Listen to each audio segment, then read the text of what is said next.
What is up, and welcome back to Beyond the Arc with Brandon Silvers.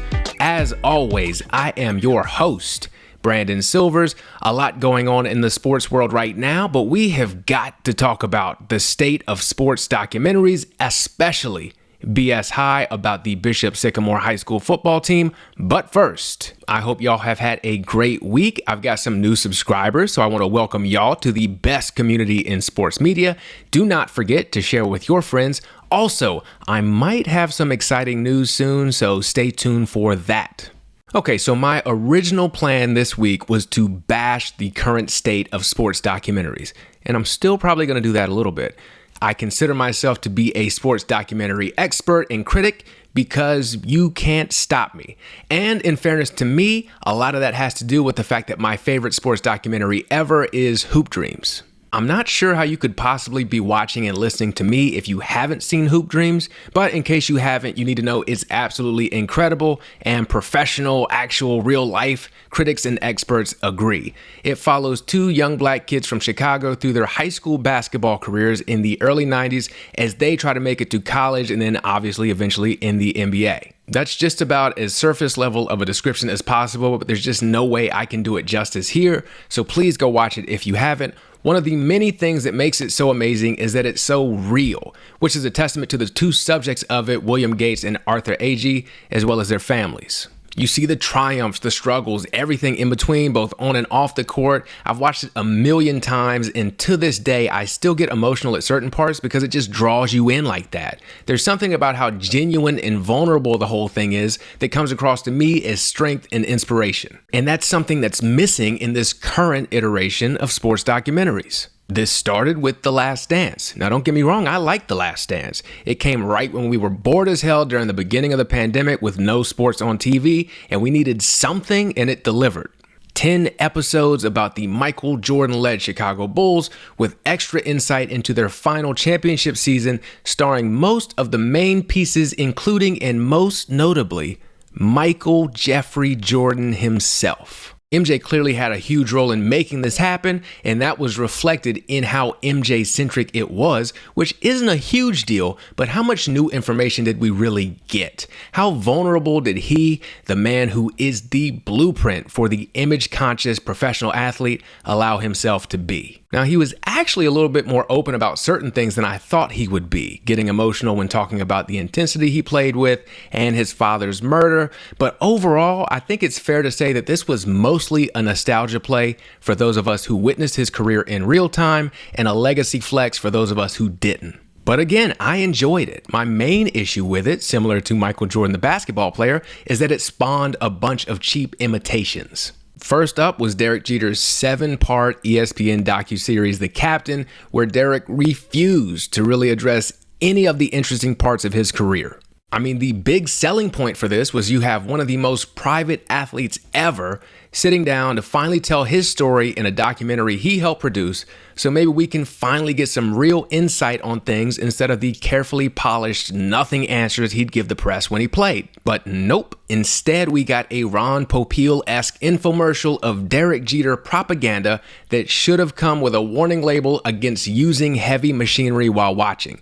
It traded access to Jeter for actually telling us anything interesting, and this is apparently the new blueprint for sports documentaries. Let's pick a subject and have that person come on and tell their story, which to be clear is good. I want to hear their side of the story, but what they're all missing is any pushback or different perspectives. It's very sanitized. I got to the end of my rope with this style of sports documentary with the recent Johnny Manziel doc in the Untold series on Netflix. It was just Johnny and the people closest to him telling the story of his time at Texas A&M, but none of it came off as genuine. It felt like a man and his PR team trying to convince you that he had changed his ways, even though it was painfully obvious he still struggles with all of the things that led to his downfall in the first place. Which is actually fantastic material for an interesting story, but only if you acknowledge it. You can't let this man try to lie to us and tell us all these tall tales and not have anybody come on and be like, this is bullshit. And that's exactly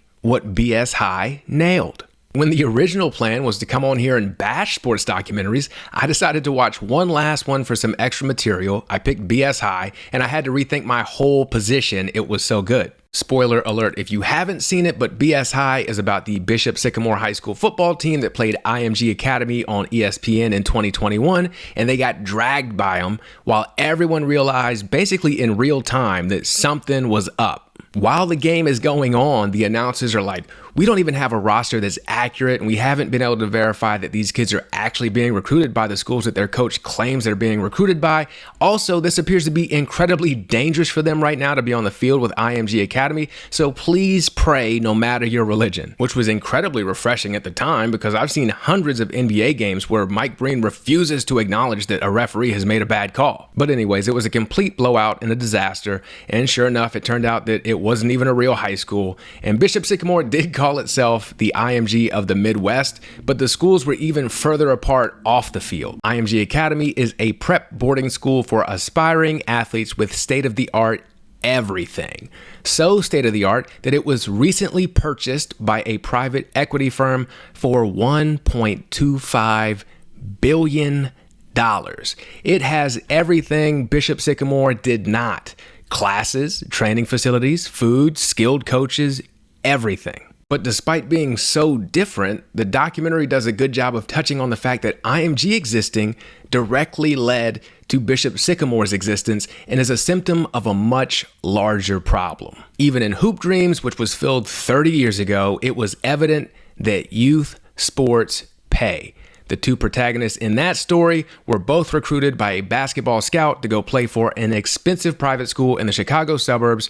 Schools want the best players so they can win because winning leads to prestige, and prestige leads to money for everyone involved. Except, of course, the people actually playing the sport. Making money off of youth sports is not a new concept. However, the number of ways you can make money through youth sports has grown exponentially. From paying to be on travel teams, to paying to be in tournaments where the most scouts are going to be, to hiring private skills coaches, to prep schools that emphasize athletics, there's money flying around. How much money? Well, according to a Sports Business Journal article from a couple of months ago, youth sports in this country is a $30 billion industry. This causes several issues. First of all, we're not developing the best athletes we have, just the best out of the ones who can afford to play.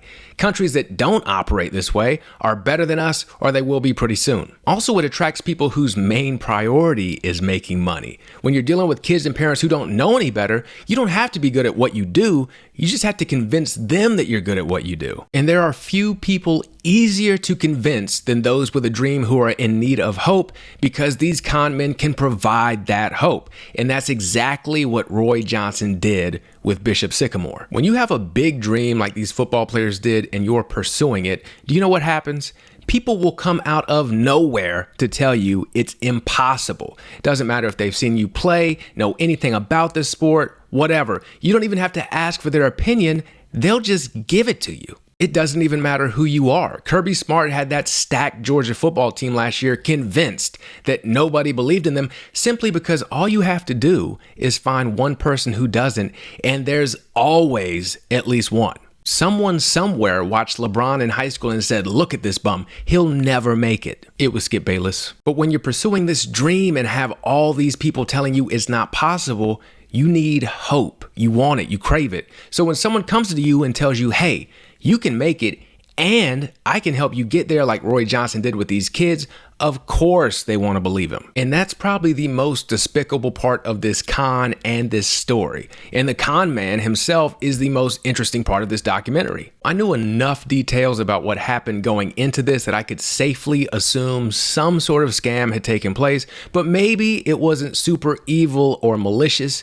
Like maybe it was just more ignorance. I didn't know, I couldn't do that, than con taking place. What this documentary shows us is that yes, there was plenty of ignorance involved, but even more con. The fact that Roy Johnson even agreed to sit down and be interviewed for this shows you how confident he is in his con man skills. He thinks he can just sit down and tell his side of the story, and we're just going to believe it, and he'll ride this to fortune and fame. The problem for Roy is that he's the absolute worst. It's painfully obvious right off the bat that this dude is very big on projecting an image, shout out to Derek Jeter, but is also painfully corny and lacks the self-awareness to realize that whatever he thinks he's projecting is not coming through. If you know someone who has posted a pic on social media of them posing with a liquor bottle, but the bottle was empty and they didn't even buy the bottle in the first place, then you know Roy Johnson. So it was jarring to see almost immediately that, okay, not only was this a completely intentional scam, but think of this scam that happened. A fake team got on the ESPN playing IMG Academy. They scam not only the kids to go to the school, but also ESPN and the premier sports prep school in the country. So if it was completely intentional, it must be the smoothest con artist of all time. So imagine my surprise when it's neither. And I see Roy for the wide-eyed, maniacally laughing cornball that he is, and I hear the details of his con. But then I realized that the way the system is set up allows for even the most bumbling fool of a con man to succeed, even if just for a moment, because everyone is so focused on making money themselves. It is a feature, not a bug of the system. The kids are not the priority. Their education is not the priority. Their athletic careers aren't even the priority. I mean, IMG played Bishop Sycamore the previous year. It just wasn't televised. So what made them think that playing that program again would benefit their kids in any way? What college coach would be impressed by that film? The only benefit is your program beating the hell out of another school on national television, so you can tell parents, if you give us 2 to 3 times the average salary in this country, you might see your little star on ESPN because that makes you more money. The kids, their dreams, their well-being, all that is secondary. And for all of his fuck-ups, that's the only part of the prep sports game that Roy Johnson was absolutely flawless at. The documentary did a great job at highlighting those aspects of him, if for no other reason than he couldn't shut up about it. He was gleeful about being only out for himself. He would only do something for the kids when he could scam someone else. Need a place to stay? All right, stay at this hotel until they figure out I ain't paying them. Hungry? Let me hustle a discount on some rotisserie chickens. And there was a beauty in how they told such an ugly story. They just let Roy be Roy, unlikable, braggadocious, flat out blatantly lying, inhumane, and they just let him talk like Manziel talked, but then they filled in the gaps with the other characters in the story. Investigators, parents, journalists, and most importantly, the kids themselves, the real victims. So you get to hear not only the truth, but also how it affected the people most directly involved. It presented these kids, young black boys like Arthur and William in Hoop Dreams, in a light of humanity often not granted to young black boys in this country. They were emotional, honest, hurt, embarrassed, determined, vulnerable, all of these things that all of us are every single day. Bomani Jones raised a great point in the documentary that is basically that Roy, who is black, targeted other black people for his scam simply because that's who you would target in this country if you were looking for a victim society is the least likely to care about. That's who you would exploit because you're more likely to get away with it.